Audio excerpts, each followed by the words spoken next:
శ్రీరామచంద్రాయ నమః. శ్రీ సీతారామాభ్యాం నమః. శ్రీమద్వాల్మీకి రామాయణము సుందరకాండము 5వ సర్గము. చంద్రశోభా వర్ణనము. రావణాంతఃపురములో హనుమంతుడు సీతను అన్వేషించుట, ఆమెను గానక దుఃఖపడుట. అనంతరము ధీశాలి అయిన ఆ హనుమంతుడు ఆకాశమధ్య భాగమున చల్లని కిరణములతో హాయిని గూర్చుచున్న చంద్రుని గాంచెను. ఆ కళానిధి వెన్నెలలను సర్వత్రా విరజిమ్ముచుండెను. గోశాలలో తిరుగుచున్న మదించిన వృషభము వలె ఒప్పుచూ ప్రకాశించుచుండెను. లోకుల పాపములను అనగా దుఃఖములను నశింపజేయుచున్నవాడును, మహాసముద్రమును సైతము వృద్ధి పొందించుచున్నవాడును, సమస్త ప్రాణులను, భూతలమును, జలములను, వాయుమండలమును, ఆకాశమును ప్రకాశింపజేయుచున్నవాడును, అమృత కిరణుడును అగు చంద్రుడు ఆకాశమున పైకి వచ్చుచుండగా ఆ మారుతి దర్శించెను. భువియందు మందరగిరిపైనను, సాయం సంధ్యా కాలములయందు సముద్రము మీదను, అట్లే జలములలోని పద్మములయందును విరాజిల్లునట్టి శోభలు ఆహ్లాదకరములైన చంద్రకిరణములయందు భాసించుచుండెను. వెండి పంజరమున హంసవలెను, మందరగిరి గుహయందలి సింహము భంగి, మదపుటేనుగుపై వీరుని భాతి చంద్రుడు అంబరమున దేదీప్యమానముగా ప్రకాశించుచుండెను. వాడి కొమ్ములు గల వృషభము వలెను, ఉన్నత శిఖరములు గల మహాపర్వతము రీతి, బంగారు తొడుగులు గల దంతములతో అలరారు ఏనుగువలెను, షోడశ కళలతో చంద్రుడు విరాజిల్లుచుండెను. చంద్రకిరణ ప్రభావమున సీతాంబువులు, మంచు బిందువులు, చీకట్లు తొలగిపోయెను. గ్రహరాజైన సూర్యుని యొక్క కిరణ ప్రతిఫలనము చేత ఆయనలోని మాలిన్యములు అంతరించెను. ప్రకాశలక్ష్మికి ఆశ్రయమగుటచే ఆయనలోని మచ్చయు నిర్మలమై ప్రకాశించెను. శశాంకుడైన చంద్రభగవానుడు ఈ విధముగా తేజరిల్లెను. అంబరమున విరాజమానుడైన రేరాజు అనగా చంద్రుడు శిలాతలముపై స్థిరముగానున్న మృగరాజు వలెను, మహారణరంగమున నిలిచిన గజరాజు పగితి, రాజ్యాధికారమును పొంది సింహాసనముపై ఆసీనుడైన మహారాజు భంగి స్పష్టముగా తేజరిల్లుచుండెను. పండు వెన్నెలలను పంచి ఇచ్చుచున్న చంద్రోదయము వలన అంధకారము అంతరించుటచే జనులు ఆనందించుచుండిరి. నిశాచరులు మాంసభక్షణమునందు ప్రవృత్తులై సంతోషించుచుండిరి. స్త్రీ పురుషులు ప్రళయ కలహములను వీడి అనురాగ సౌఖ్యములలో ఓలలాడుచుండిరి. ఇట్లు అందరికిని ఆనందావహమగు ప్రదోషకాలము సీతాన్వేషణ తత్పరుడైన హనుమంతునకు స్వర్గసుఖదాయకమయ్యెను. వీణాతంత్రీరవములు వీణుల విందు గావింపసాగెను. అనుకూలవతులైన అనగా సత్ప్రవర్తనలైన స్త్రీలు పతులతో గూడి నిద్రించుచుండిరి. అట్లే మిక్కిలి అద్భుతమైన భయంకరమైన ప్రవృత్తిగల నిశాచరులు విహారములు సల్పుచుండిరి. ధీరుడు ప్రజ్ఞాశాలి అయిన హనుమంతుడు చూచిన గృహములలో కొన్ని మదిరాపానమత్తులై స్పృహను కోల్పోయిన వారిచే నిండియుండెను. మరికొన్ని రథాశ్వములను, అంబారీలతో గూడిన గజములను కలిగియుండెను. ఇంకనూ కొన్ని వీరలక్ష్మీ సంపన్నములై కళకళలాడుచుండెను. ఆ గృహములలోని రాక్షసులలో కొందరు ఒకరినొకరు పరిహసించుకొనుచుండిరి. బలసిన బాహువులను ఒకరిపైనొకరు వేసుకొనుచుండిరి. మదిరామత్తులైన వారు అధికముగా ప్రేలాపనలను గావించుచుండిరి. వారు పరస్పరము బెదిరించుకొనుచుండిరి. కొందరు రాక్షసులు రొమ్ములు విరచుకొనుచుండిరి. కొందరు తమ కాంతలపై తూలి పడుచుండిరి. మరికొందరు వివిధ వేషములను ధరించుచుండిరి. కొందరు బలమైన ధనస్సులను అటునిటు త్రిప్పుచుండిరి. అట్టి రాక్షసులను మారుతి వీక్షించెను. ఆ భవనములలోని కొందరు కాంతలు అంగరాగాదులను అలదుకొనుచుండిరి. మరికొందరు స్త్రీలు మరల నిద్రలో మునుగుచుండిరి. సుందరవదనులైన కొందరు దరహాసములు చేయుచుండిరి. కొందరు కుపితలు నిట్టూర్పులు విడుచుచుండిరి. ఆ లంకాపురి ఏనుగుల ఘీంకారములతో నిండియుండెను. మిక్కిలి పూజ్యులైన సజ్జనులతోడ విరాజిల్లుచుండెను.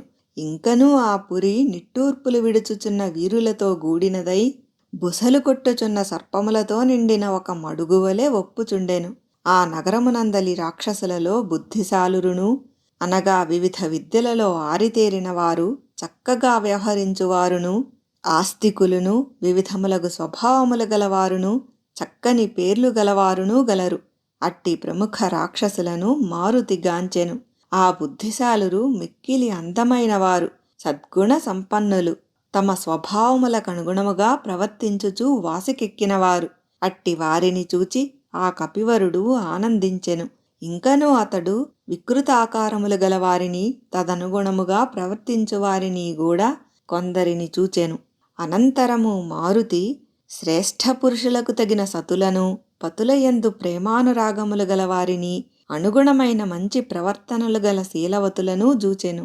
ఇంకనూ తమ ప్రియులపైనను పానాదుల యందును ఆసక్తి గలవారు, నక్షత్రముల వలె మిక్కిలి శోభిల్లుచున్నవారు అయిన ఆ రాక్షస స్త్రీలను అతడచట చూచెను.